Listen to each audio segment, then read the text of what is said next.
সকাল সকাল এত ডাকাডাকি শুরু করছো দাদু, হলো কি দাদু? রাতে ঘুম টুম হয়নি নাকি? বুঝলি ফুসকে, গলাটা একটু ছাড়িয়ে নিয়েছি। রাতে ঘুমের পরে গলা ধরে যায় না। তোদের খবর কি? সবাই কই? দাদু, আজকে মনে হয় কেউ আসবে না। আর গল্প তাহলে শুরু করা যাক নাকি? আসার হলে আসতো সবাই। হ্যাঁ, তাই হোক তাই হোক, গল্প শুরু করা যাক দাদু। আর কতদিন বসে থেকে লাভ নেই, আসবে না হয়তো কেউ। এত করে সবাই যখন বলছিস তাহলে শুরু করি। তবে কোন গল্পটা যে বলি, একটা গল্প মনে পড়েছে, এটাই তাহলে বলি। এক কাক পাখি অনেক দূর থেকে উড়ে এসে গাছের ডালে বসলো। অনেক কষ্টও হয়ে গেল তার।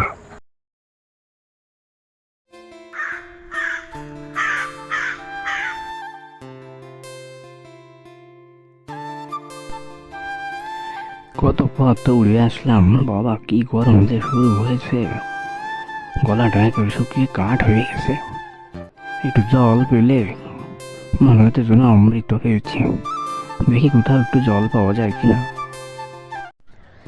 জল তো আছে, কিন্তু এই মাঠের অনেক নিচে। এখন খাই কি করে, কিভাবে তুলবো আমি?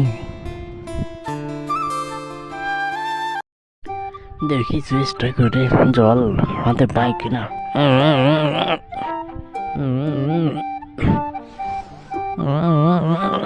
এত চেষ্টা করলাম, তাও তো জল তুলতে পারলাম না। এদিকে জলের পিপাসায় তো বুকটা ফেটে যাচ্ছে। কি উপায় এখন, কিভাবে খাই জল? ওই দিক দিয়ে দেখতেছি কচ্ছপ দাদা হেঁটে আসছে। কচ্ছপ দাদার কাছে শুনি, দেখি কোনো উপায় বলতে পারে কিনা।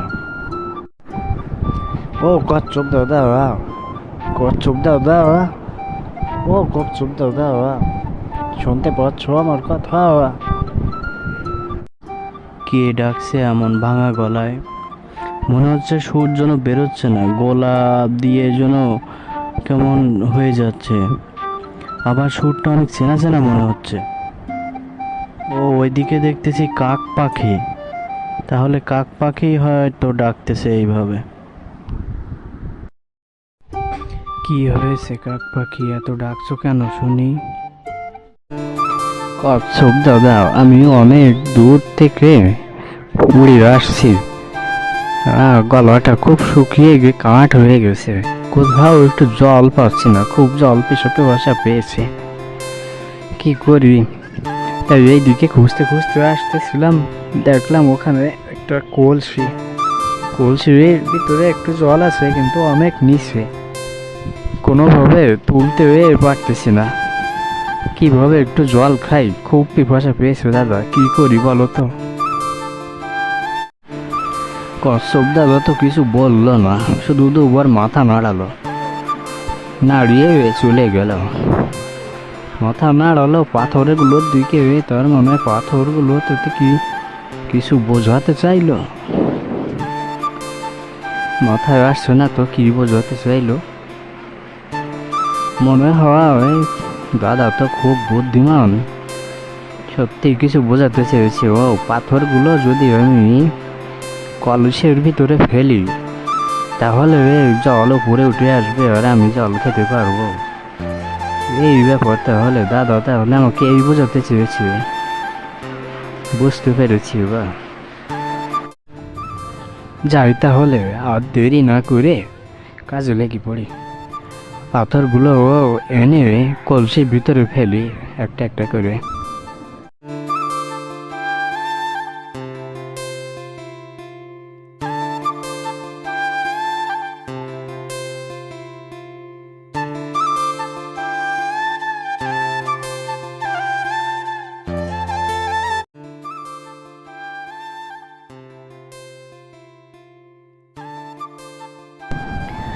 বাবা, একটু জল খাওয়ার আশায় কত কষ্ট ওই যে করতে হচ্ছে।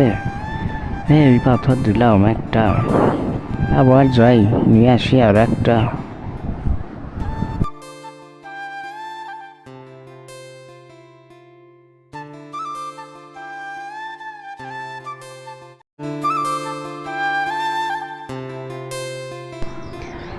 যাক, এই পাথরটা দেওয়াতে জল উপরে উঠে এসেছে। এবার তাহলে এত কষ্টের ফল পেলাম। এবার তাহলে একটু জল খেয়ে নি।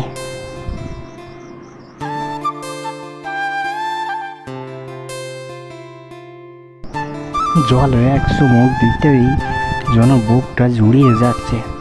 আসলে এই কষ্টের ফল অনেক মিঠা হয়। বুকটা ফেটে যাচ্ছিল জলের তৃষ্ণায়, আর এক চুমুক খেতেই যেন মনে হচ্ছে অমৃত খাচ্ছি আমি। বুঝলি পুষ্কে, কষ্টের ফল অনেক মিঠা হয়। কষ্ট করে যে জিনিসটা একবার পাওয়া যায় তার মূল্য অনেক। বুঝলে সবাই? দাদু সত্যি কথা বলেছে, দাদু সত্যি কথা বলেছে, ঠিকই তাই।